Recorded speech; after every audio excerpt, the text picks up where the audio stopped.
Your mind is sexualized, you know it. It's not your fault, it's conditioning. Years of pornography, hypersexualized images everywhere, dopamine easily available at the touch of a button, and now you're trapped in a cycle where everything is about sex. You see a woman, and the first thing that comes to mind is fantasy. You are alone and your mind seeks sexual stimulation.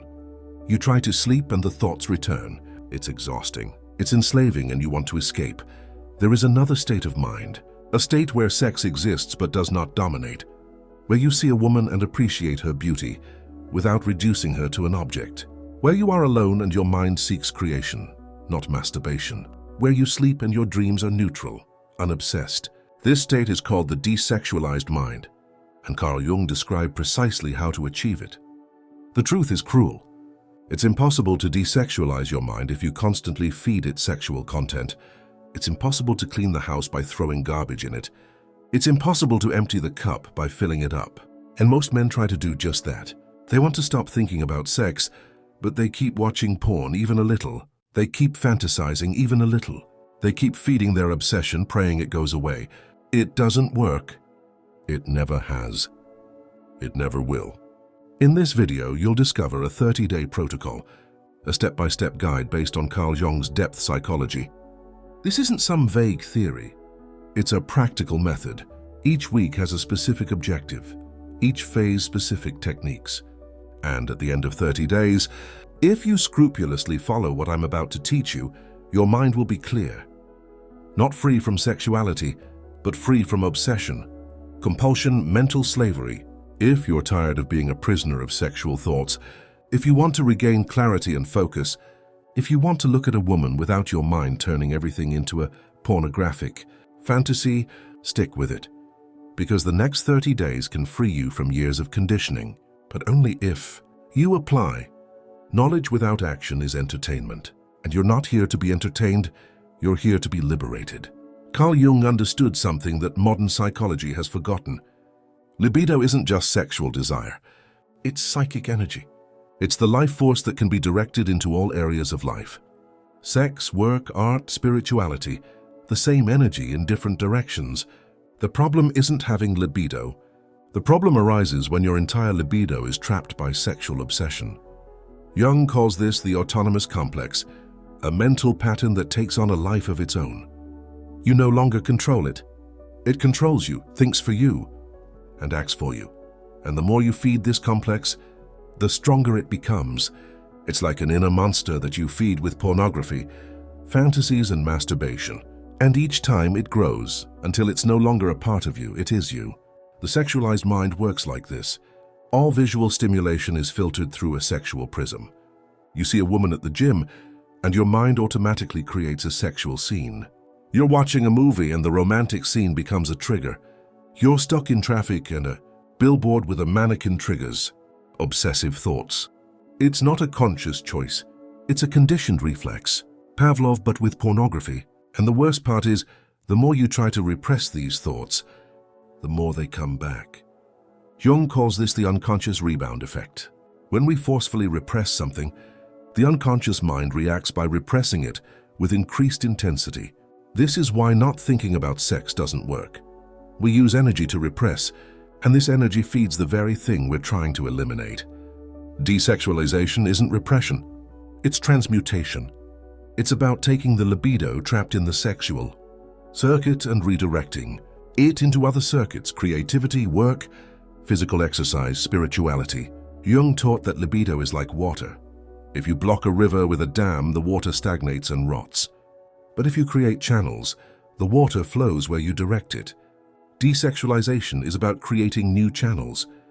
There are three components of the sexualized mind that need to be considered: the visual trigger, the mental fantasy, and the physical compulsion. The visual trigger is the external stimulus that starts the process. The mental fantasy is the script your mind automatically executes. The physical compulsion is the impulse to masturbate or seek sexual release. If you work on just one of these elements, the other two will sink you. You must work on all three simultaneously. A desexualized mind doesn't mean an absence of sexuality. It means presence without obsession. You still feel attraction. You still appreciate feminine beauty. You still have sexual desire, but you are not a prisoner of it. Sexuality is one aspect of your life, not the gravitational center around which everything else revolves. You control when and how to direct that energy. It no longer controls you. Jung had a method for this, a process of individuation applied specifically to the libido. He worked with patients suffering from sexual obsession for decades and cured them not through religious repression or moralism, but through deep psychological understanding and conscious redirection of energy. The 30-day protocol you will learn is based on, in this Jungian method, Week 1, radical disruption of the source. Week 2, replacement of conscious patterns. Week 3, integration of the sexual shadow. Week 4, transmutation and stabilization. Each phase has a specific purpose. Each phase prepares the next. And if you follow exactly what I will teach you on the 30th day, you will no longer recognize your own mind because it will be pure, clear, free, ready to create, not to consume. The first week is the most brutal, and it is because you are not just changing a habit, you are killing an addiction. And addictions do not die gently. They scream, beg, lie, and it takes a warrior's conviction to achieve this. From day 1, radically cut off any source of sexual stimulation. And when I say everything, I mean everything. Pornography, of course, but also Instagram. If you follow models, TikTok, hypersexualized algorithms, series with sex scenes, songs with explicitly sexual lyrics, any content that triggers the circuit, delete it, uninstall it, block it, no negotiation, no, I'll just reduce it, radically eliminate it, the first day too. Install blockers, Covenant Eyes, Blocker X, any app that prevents access to pornography in case of weakness. And don't keep the password. Ask someone you trust to keep it, because you'll want to unlock it on the 3rd, 5th, or 7th day. And if you have it, you'll give in. So deprive yourself of that power. After 2 or 3 days, the withdrawal begins to take its toll. Your brain is used to the dopamine rush, and now it's gone. It goes into emergency mode, sending you obsessive thoughts, showing you vivid mental images, creating elaborate justifications. Just once won't hurt. You're too extreme. Everyone watches porn. Don't believe it. That's the addiction talking, not you. 23-day technique, conscious breathing. When a sexual thought arises, don't fight it. Observe. Breathe deeply. Count to 10, the thought will pass. It always does. Thoughts are like clouds. They come and go. You don't need to act, Jung said. You are not your thoughts. You are the observer of your thoughts. Practice being an observer. Days 4 and 5, the peak of the crisis. This is when most people relapse, because the pressure is at its peak. The body detoxifies, the mind rebels, and you are alone in a vulnerable moment. Here's what you should do. Don't stay alone. Get out of the house. Go to a coffee shop, the gym, a friend's house, anywhere you're not likely to relapse. And if you have to stay in, keep your bedroom door open. Only one room lit. Anything that breaks the absolute privacy that addiction demands. Days 6 and 7, the storm begins to calm. You've survived the first week and something has changed. The obsession is still there, but it's less intense. You've proven to yourself that you can handle it. And this ordeal is fuel, momentum, the foundation on which you'll build the next 3 weeks. But be careful. The first week is just a stepping stone. You've eliminated the external source of encouragement, but the internal one is still active. The pornographic memories are still present in the mental database. The fantasy scenarios continue to run automatically. The physical compulsion still pulses. You've cleared your mind, now you need to clear your mind. And that's what the next few weeks will do. Absolute rules for the first week. 0 pornography. 0 hypersexualized social media. 0 visual triggers. 0 blockers. And 0 third-party passwords. Daily exercise of at least 30 minutes. Physical exhaustion. Cold showers every morning. Reactivate your nervous system. Go to bed early before 11 p.m. Restful sleep reduces cravings. 0 alcohol. Alcohol lowers inhibitions and causes relapses. Avoid prolonged solitude, especially at night. If you follow these rules for 7 days, you will arrive on the 8th day transformed, not cured, but different, stronger, and with enough lucidity to approach the 2nd week, where the real work of desexualizing your mind begins. You've cut off external sources. Now you need to reprogram your internal patterns, because your mind retains scripts that continue to automatically execute the fantasy when it encounters a trigger, and if you don't consciously replace these scripts with others, they will continue to execute. Jung called this working with the personal unconscious. Rewrite the associations. Day 89, map your triggers. Grab a notebook. During these 2 days, whenever a sexual thought comes to mind, write it down, specifying the context and the specific trigger. Don't judge, just map it. By the end of day 9, you'll have a complete map of your triggers. Maybe loneliness at 11 p.m., maybe Sunday boredom, maybe it's the stress after difficult meetings. Knowing your triggers is the first step to diffusing them. Days 10 and 11 create substitutes. For each trigger you mapped, create a conscious substitute. If the trigger is loneliness at 11 p.m. and the pattern is searching for pornography, the substitute is reading, meditating, or doing push-ups until exhaustion.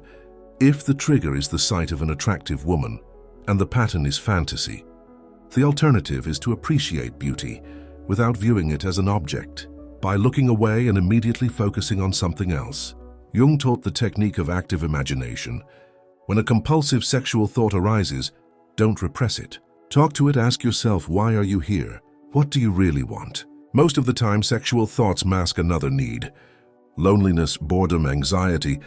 When you discover your true need, you can satisfy it directly, without using sex as an anesthetic. Days 12 and 13 practice transmutation. Whenever you feel pent-up sexual energy, don't waste it on masturbation or fantasies. Transmute. Do 50 push-ups. Immediately. Write for 15 minutes, draw, or solve a complex problem. Sexual energy is creative energy. When redirected toward creation, it obeys. When repressed, it explodes. Transmutation is the middle way. Napoleon Hill, who studied Jung, said that all great men were masters of sexual transmutation. They mastered their libido and channeled it toward genius. You can do the same. Whenever sexual energy rises, ask yourself, how can I use it to create? Then create, write, build, solve, produce. Energy obeys conscious direction. Day 14, weekly review. Take your notebook, reread the triggers, observe the substitutes that worked and those that didn't. Adjust and refine them. Desexualization is not a rigid process, it's an adaptive process. You test, you observe, and you adjust. Jung was pragmatic. He didn't care about perfect theories, he cared about what worked. Specific techniques for week 2. Observer technique. When a sexual thought arises, mentally say to yourself, I am observing a sexual thought. This creates distance. You are not the thought, you are the observer. Redirection technique. As soon as you perceive the emerging fantasy, direct your attention to the physical sensations. Feel your feet on the floor, your breathing, your weight on the chair. This interrupts the mental scenario. Physical exhaustion technique. If the compulsion is unbearable, exhaust your body. Intense running, training to muscular exhaustion. Body exhausted, mind calm. Dopamine fasting technique. 1 day a week, 2. To a complete dopamine fast. 0 screen, 0 music, 0 stimuli. Just you, a book, and silence. This resets the dopamine receptors. By the end of the 2nd week, you'll notice that you're still having sexual thoughts, but they're no longer guiding you. There's a space between thought and action, and in that space lies your freedom. Jung said, between stimulus and response, there is a space. In this space lies our power to choose our response, and in our response lies our growth and our freedom. You create this space, and with it, you take back your power. The 3rd week is the deepest and most dangerous, because you are no longer working just with habits, but with the shadow. And the sexual shadow is the territory most men avoid throughout their lives. But avoiding it doesn't cure it. Integration does. Jung taught that we all have a sexual shadow. These are the desires we deem unacceptable, the fantasies that shame us, the urges we consider perverse or evil. And the more you repress these parts, the more power they have over you. They operate in the unconscious, sabotaging your conscious life. The only way to neutralize them is to bring them to light. Observe them, accept them as an integral part of the human psyche, and then transcend them.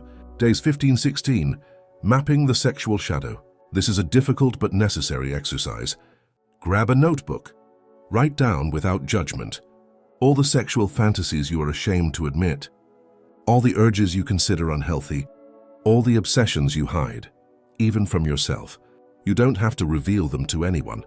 but you must write them down. For what is in the shadows has power. What you bring to light loses its power. Jung said, enlightenment is not achieved by imagining figures of light, but by making darkness conscious. By writing about the shadow, you make it conscious and you can work on consciousness. Only the unconscious controls you. Day 1718. Dialogue with the shadow. Go back over what you have written and dialogue with it. Question yourself internally about each fantasy. Where does it come from? What trauma or conditioning created it? What are you really looking for? In most cases, extreme sexual fantasies are compensations. If you fantasize about domination, perhaps you feel powerless in real life. If you fantasize about submission, you may be carrying too much responsibility. Fantasy is a symptom, not a disease. When you understand the psychological root of fantasy, it loses its compulsive grip. You see, this isn't my true sexuality. It's my psyche trying to compensate for a wound. And with this understanding, you can work on the real wound, not the sexual symptom. Days 19-20. Acceptance without identification. This is the subtlest part. You accept that these fantasies exist in you, but you don't identify with them. They are not who you are. They are patterns that your psyche has developed. Jung said, I am not what happened to me. I am what I choose to be. One can harbor dark fantasies and choose not to act on them. One can have intense urges and choose to transmute them. The difference between a slave and a free person lies not in the absence of impulses, but in the ability to resist them. The slave perceives an impulse and acts. The free person perceives an impulse, understands its source, and consciously chooses what to do with it. Day 21, Integration Ritual. Jung used rituals to mark psychological transitions.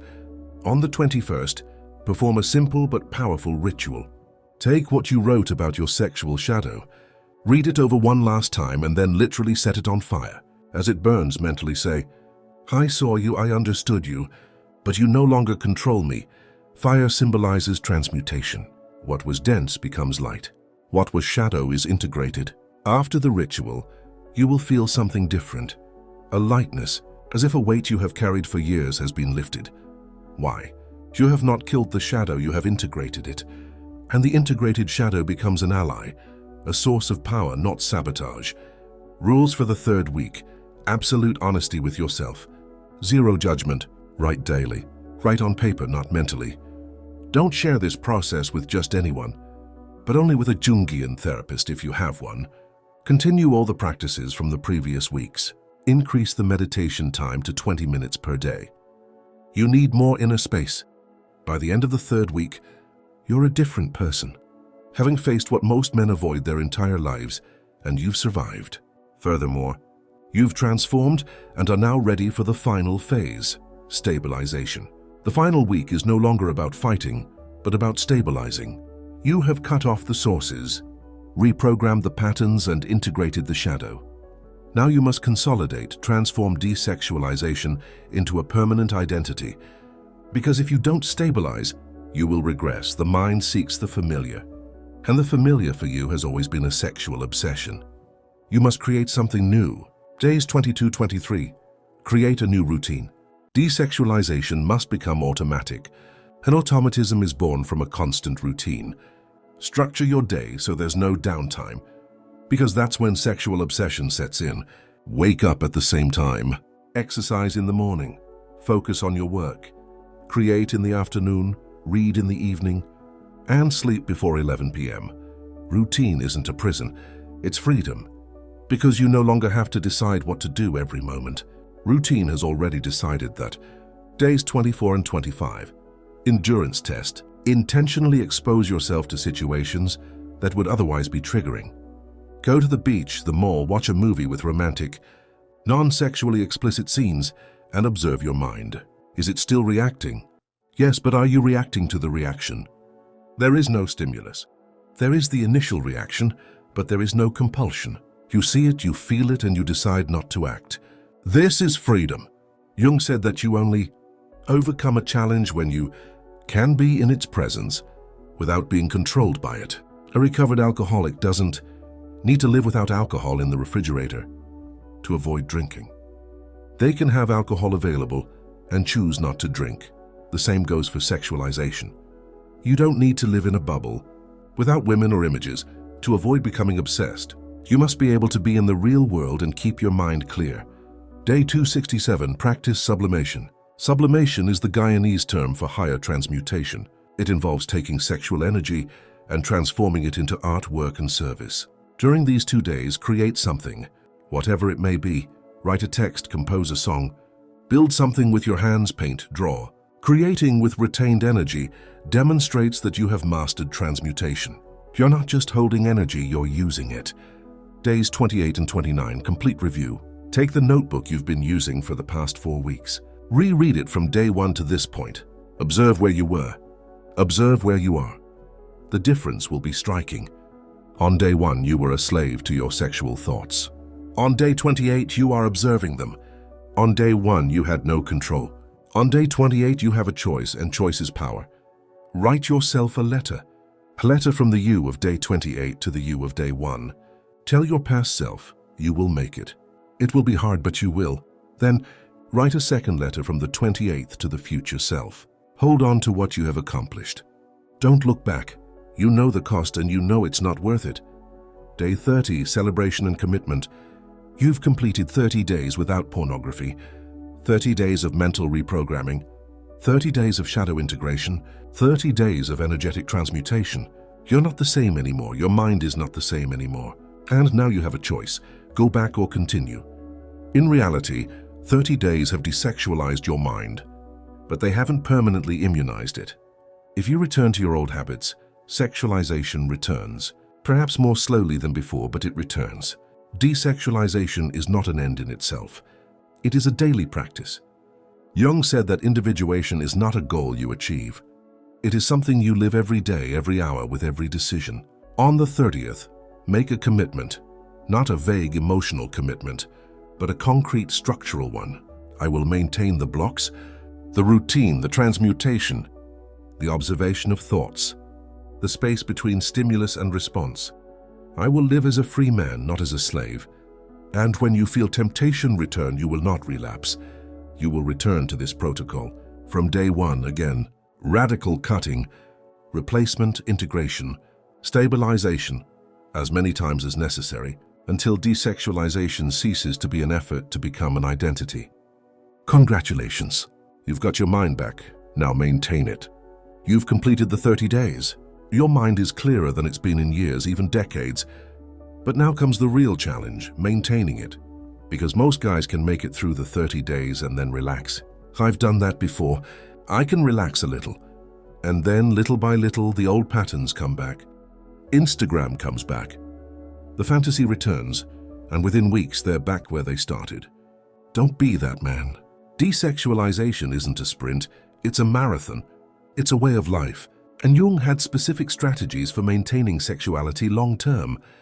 The first strategy is vigilance without paranoia. You have to monitor your mind, but don't obsess over it. Think airport security. They don't constantly examine each person with maximum intensity, but maintain constant vigilance. They mentally analyze any suspicious signals. They don't spend their day monitoring every thought, but maintain peripheral vigilance. And when they notice the beginnings of sexual behavior, they intervene immediately. Second strategy, weekly check-ins. Every Sunday evening, spend 15 minutes reviewing your week. Did you experience any mental slip-ups? Did you have prolonged fantasies? Did you consume content that encouraged sexualization? If so, adjust it for the following week. If not, continue. This simple practice prevents unconscious relapses. Third strategy, community or accountability partner. Jung understood that a profound psychological transformation requires a witness, someone who knows your journey. It could be a trusted friend, a waiting group of men online, a therapist perhaps, but someone has to know. Because when you're alone, it's easy to lie to yourself. When you're asked every week how your desexualization is going, you can't lie so easily. Strategy 4, gradually increase transmutation.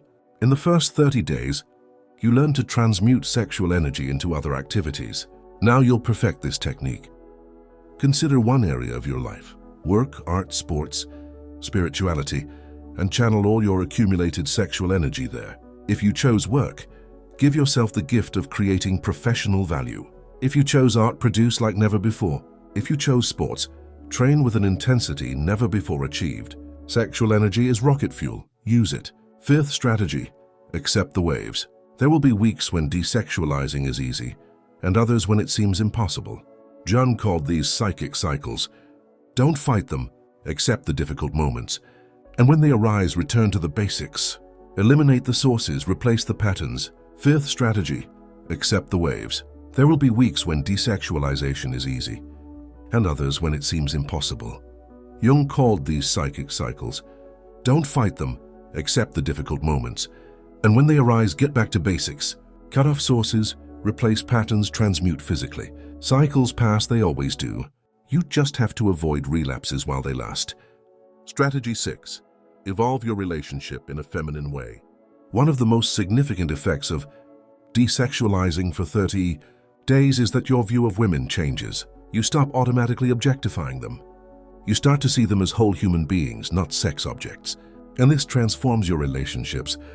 Your conversations become deeper. Your presence becomes more respectful. And paradoxically, you become more attractive. Because women perceive this when a man sees them as people, not bodies. Jung said that a man who integrates his anima, the inner feminine, stops distortedly projecting it onto the outer feminine. He no longer needs to sexualize all women because he has reconciled the feminine within himself. And this reconciliation is a direct consequence of desexualization. We stop looking outside for what we lack within ourselves. Seventh strategy, beware the reward trap. I'm 60 days in. I deserve to watch just one video. This is the trap that makes strong men fall. The mind creates the idea that you deserve a reward for your efforts and offers you pornography or fantasies as a reward. Don't fall into this trap. The real reward is not falling back into addiction. It's mental clarity. It's life energy. It's magnetism. It's freedom. You already have the reward. Don't trade it for 5 minutes of pleasure that will send you back into the cycle. Strategy 8. Build a new identity for yourself. At first, you desexualized yourself. After months, you must adopt this practice. It must become your identity. You're not a man trying to watch porn. You're a man who doesn't consume it. It sounds subtle, but that's it. Identity is stronger than effort. Identity is who you are. And who you are, you don't have to fight against yourself. Success is when you forget your obsession. When you look back and hardly recognize the man you used to be. When sex becomes a natural part of life again, not the gravitational center around which everything revolves. And it doesn't happen in 30 days. It happens in 6 months, in a year, with daily, consistent practice. But those 30 days are the foundation. They break the cycle, prove that it can be done, and now we have the tools to maintain it indefinitely. Because it's not temporary. It's permanent freedom, and free people don't voluntarily return to slavery. There's a man inside you that pornography has buried. A clear, centered, present, and magnetic man. And desexualization doesn't create that man. It reveals him. It peels away the layers of conditioning, obsession, and compulsion that hid him. And when he emerges, everything changes. The desexualized man possesses a clarity of mind that feels like a superpower. He reads a book and absorbs it. He works and produces 3 more. He speaks and people feel he is truly present, without mental distractions because he is. His mind is not fragmented between reality and fantasy. It is whole, present. The desexualized man possesses abundant vital energy. He wakes up without an alarm clock, trains intensely, and works without mental exhaustion because he does not waste his energy in vicious cycles of excitement and exhaustion. The energy that once escaped now accumulates. And the accumulated energy is a force, a vitality. It's the difference between surviving and thriving. The desexualized man has deep relationships. He doesn't view women as objects. He views them as complex human beings, and they sense that. They open up to him in a way they don't open up to other men, because he doesn't strip them mentally. He's genuinely interested in them, and that genuine interest is rare and magnetic. This man has self-control. He's proven to himself that he can control his most primal impulses.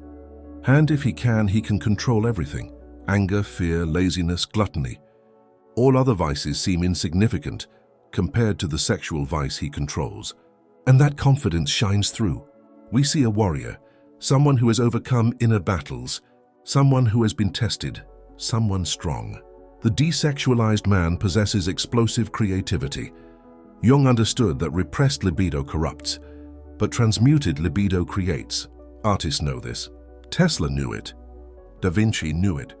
Their celibacy was not motivated by moralism, but by pragmatism. They understood that the same energy that generates biological life breeds creative genius, and they decided to create works. No children. They don't have to remain celibate forever, but by transmuting themselves, they create on levels previously impossible. The desexualized man has a presence that is both intimidating and alluring. He walks into a room and people notice him, not because he's boastful, but because he has depth. He has weight, substance.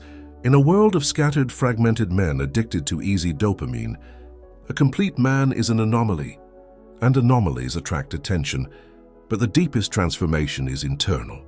This man regains his self-esteem. He looks in the mirror and feels no shame, guilt, or weakness. He sees a man who has mastered himself, who has chosen the difficult over the easy, who has said no to the whole world by saying yes, and this self-respect is unshakable, because it comes not from elusive external successes, but from unattainable inner victories. Jung said that individuation is about becoming who you really are, about shedding what you have been conditioned to be. Desexualization is a central part of this process, because sexual obsession isn't about you, it's conditioning, programming. A mental virus installed by a hypersexualized culture that exploits your weakness. And when you eliminate that virus, the original operating system returns. The man you've always been before pornography, before objectification, before obsession. And that man is free. Free to choose when, how, and with whom to express your sexuality.